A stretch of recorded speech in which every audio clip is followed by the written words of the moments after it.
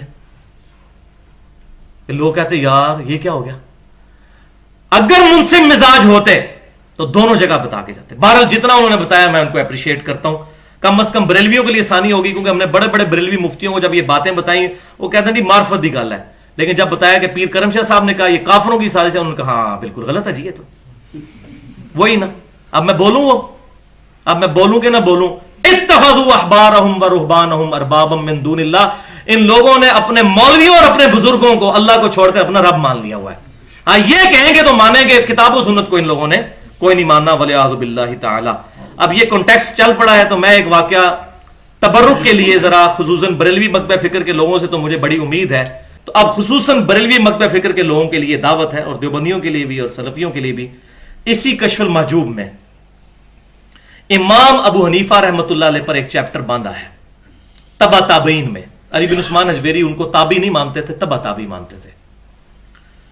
امام حنیفہ رحمۃ اللہ علیہ کے بارے میں چیپٹر باندھا کشف المحجوب میں، اور اس میں انہوں نے ایک لکھا واقعہ کہ امام ابو حنیفہ رحمۃ اللہ علیہ کو ایک دفعہ خواب آئی کہ انہوں نے دیکھا کہ نبی صلی اللہ علیہ وسلم کی قبر مبارکہ وہ کھود کر اس میں سے حضور کی ہڈیاں جمع کر رہے ہیں، والعیاذ باللہ تعالی۔ یہ جناب کشف المحجوب میں لکھا ہوا ہے۔ اچھا، وہ امام حنیفہ رحمۃ اللہ علیہ ڈر کے اٹھے کہ میں نے کیسا خواب دیکھا، تو اپنے استاد ابن سیرین رحمۃ اللہ علیہ کے پاس گئے۔ اب یہ واقعہ پتہ نہیں ہے کہ نہیں ہے، بل وہ جوڑا ہوا ہے، ایک واقعہ چل رہا ہے تو لکھا تو ہوا ہے نا، میں بیان تو کروں گا۔ تو ان کو کہا، تو انہوں نے کہا کہ آپ کے لیے تو اس خواب میں بڑی بشارت ہے کہ آپ نبی صلی اللہ علیہ وسلم کی سنتوں کو جمع کریں گے۔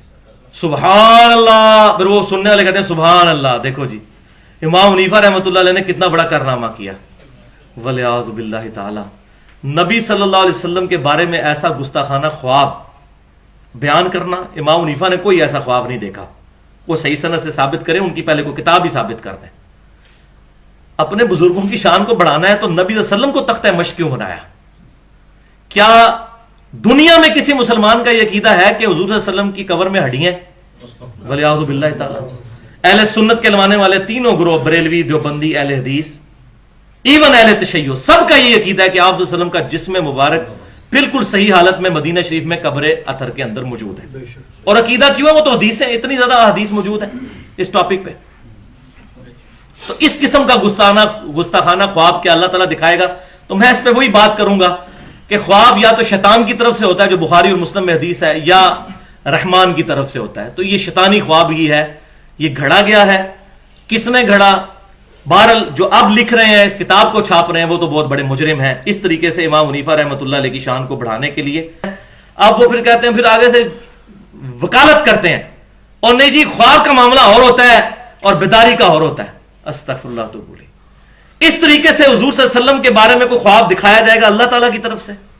کوئی اور بھی طریقہ ہو سکتا تھا کہ وہ خواب یہ دیکھتے کہ نبی صلی اللہ علیہ وسلم کے برتن جمع کر رہے ہیں، آپ کا کرتا مبارک جمع کر رہے ہیں، آپ کی لاٹھی مبارک جمع کر رہے ہیں، تو یہ سنتیں جمع کرنی ہے، یہ خواب دکھایا جاتا؟ معاذ اللہ، اللہ تعالیٰ اپنے نبی کی امت کے عقیدے خراب کر رہے ہیں کہ آپ یہ عقیدہ رکھو کہ حضور کی ہڈیاں جمع کی جا رہی ہیں قبر مبارک میں، والعیاذ باللہ تعالی۔ میں نہیں سمجھتا کہ اس کے بعد کوئی بندہ جس میں تھوڑا سا ایمان موجود ہے ان کتابوں کو ریٹریو کر کے وہ آگ نہ لگائے۔ علماء کا نظریہ نمبر 13۔ اب یہ کتاب بزرگ بریلویوں اور دیوبندیوں کے مشترکہ بزرگ ہیں، خواجہ فرید الدین گنج شکر، جن کا یہاں پر بہشت دروازہ بھی موجود ہے۔ حالانکہ ہمیں ایک ہی بہشتی جگہ پتہ ہے، بخاری اور مسلم میں حدیث ہے کہ میرے گھر سے لے کر میرے ممبر تک جنت کے ٹکڑوں میں سے ایک ٹکڑا ہے ریاض الجنہ، اور امام بخاری نے اس پر باب باندھا ہے رسول اللہ کی قبر مبارک سے لے کر رسول اللہ کے ممبر تک جنت کا ٹکڑا ہے، کیونکہ اب وہاں پر قبر مبارک ہے۔ تو امام بخاری رحمۃ اللہ علیہ نے اپنا ویژن بھی کلیئر کر دیا کہ قبر مبارک بھی جنت کے ٹکڑوں میں سے ایک ٹکڑے میں ہے آپ صلی اللہ علیہ وسلم کی ریاض الجنہ۔ تو ایک پاکستان میں بھی بہشتی دروازہ ہے جس کے بارے میں کچھ مسلمانوں کا یہ عقیدہ ہے کہ وہاں سے جو کوئی گزر جائے تو وہ جنتی ہو جاتا ہے، حالانکہ یہ عقیدہ ریاض الجنہ کے بارے میں بھی کسی جگہ رپورٹ نہیں ہوا جو واقعی جنت کا ٹکڑا ہے۔ اچھا، بہرحال یہ ان کی کتاب ہے حشت بہشت، جس میں 8 بزرگ جو چشتی سلسلے کے بزرگ ہیں ان کے حالات زندگی جمع کیے گئے ہیں۔ اس میں سے ایک فوائد السالکین ہے، صفحہ 19، اور شبیر برادرز لاہور کی شائع شدہ ہے۔ شبیر برادرز جو ہے یہ اس وقت بریلوی مکتبہ فکر کا سب سے بڑا ادارہ ہے جو کتابیں چھاپ رہا ہے۔ دوسرے نمبر پر ضیاء القرآن ہے، تیسرے پہ فرید بک سٹال ہے۔ یہ وہ شائع کرتے ہیں بریلوی اور دیوبندیوں کے مشترکہ بزرگ خواجہ فرید الدین گنجے شکر صاحب کی طرف منسوب، مطلب ہمیں تو کنفرم نہیں، لیکن چونکہ وہ کہہ رہے ہیں نہیں یہ معرفت کی بات ہے، صحیح لکھی ہے۔ اب آگئی ہے وہ کرٹیکل بات جس کے میں پچھلے لیکچر سے حوالے دیتا آ رہا ہوں۔ خواجہ قطب الدین بختیار کاکی صاحب جو خلیفہ تھے خواجہ معین الدین چشتی صاحب کے، ایک دفعہ ان کے پاس ایک شخص آیا اور عرض کیا کہ میں مرید ہونے آیا ہوں، تو خواجہ نے فرمایا جو کچھ ہم کہیں گے کرے گا، اگر یہ شرط منظور ہے تو مرید کر لوں گا۔ اس نے کہا کہ جو کچھ آپ کہیں گے میں وہی کروں گا۔ ان کو کیا پتا تھا یہ کیا کروانے لگے؟ تو خواجہ قطب الدین بختیار کاکی نے فرمایا کہ تو کلمہ اس طرح ہی پڑھتا ہے نا، لا الہ الا اللہ محمد رسول اللہ؟ تو اس نے کہا جی ہاں۔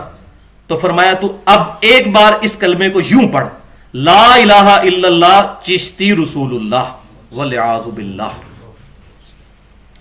چونکہ راسخ العقیدہ تھا، یہ کامنٹس کس کے آ رہے ہیں؟ فرید الدین گنجے شکر صاحب کے، کہتے ہیں وہ بڑا پکا عقیدے والا تھا، کیونکہ فرید الدین گنجے شکر صاحب خود خلیفہ ہیں خواجہ قطب الدین بختیار کاکی کے جنہوں نے کلمہ پڑھوایا۔ اس نے فوراً پڑھ دیا، خواجہ صاحب نے اس سے بیعت لی اور بہت کچھ خلت اور نعمت عطا فرمایا اور کہا میں نے فقط تیرا امتحان لیا تھا۔ یہ اینڈ پہ نا وہ ایسی بات کر دیتے ہیں، اٹھو مت بیٹھو، پتہ ہی نہ چلے کہ اٹھنے کا کہا ہے کہ بیٹھنے کا، یہ اٹھو مت بیٹھو۔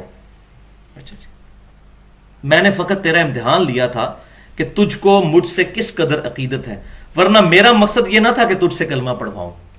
بھائی مقصد ہے تھا یا نہیں تھا؟ اس کے بعد انہوں نے دوسرا کلمہ کو نہیں پڑھوایا، لہذا وہ کفر میں ہی مر گیا۔ اس کے بعد دوبارہ کلمہ پڑھانا چاہیے تھا نا۔ کیا صحابہ کرام علیہم رضوان مسلمان کرنے کے لیے یہ کلمہ پڑھواتے تھے لا الہ الا اللہ ابو بکر رسول اللہ؟ کبھی نہیں۔ اگر صحابہ کرام نے یہ کام نہیں کیا تو ان لوگوں کو کس نے یہ اجازت دی ہے کہ وہ اپنے ناموں کا کلمہ پڑھوا کر امتحان کریں؟ امتحان کرنے کے تو اور کئی طریقے موجود ہیں، یعنی وہ بیچارہ بیعت ہونے آیا تھا ایمان سے بھی جاتا رہا۔ اچھا، اب اسی کے اوپر بریلوی اور دیوبندیوں کے مناظرے بھی رکھے ہوئے یوٹیوب پہ۔ جب بریلویوں نے دیوبندیوں پر اعتراض کیا کہ آپ کے بزرگ نے کلمہ پڑھوایا ہے لا الہ الا اللہ اشرف علی تھانوی رسول اللہ والعیاذ باللہ، وہ آ رہا ہے اب، تو انہوں نے کہا آپ کے بزرگ بھی تو پڑھا کے گئے ہیں چشتی رسول اللہ۔ انہوں نے کہا چلو ٹھیک ہے، کینسل ہو گیا، دو برابر ہو گئے۔ یہ بالکل اس طریقے سے ہے کہ اگر کوئی شخص یہ کہے میرا بیٹا اسکول میں فیل ہو جائے اور میں پوچھوں بیٹا تو کیوں فیل ہوا، تو کہ ابو جی آپ کے دوست کا بیٹا بھی فیل ہو گیا، تو میں کہوں ہاں بالکل ٹھیک ہوا ہے۔ بھائی دونوں غلط ہیں، اور یہ مناظرے کرتے ہوئے شرائط رکھتے ہیں کہ اگر ہم نے کوئی ایسی گستاخی آپ کے بزرگ کی نکالی جو کفریہ ہوئی تو آپ نے فتویٰ لگانا ہے، ہاں اگر آپ نے اس کے مقابلے پر ہمارے بزرگ کی کوئی نکال دی تو پھر نہ ہم آپ پر فتویٰ لگائیں گے نہ اپنے پر۔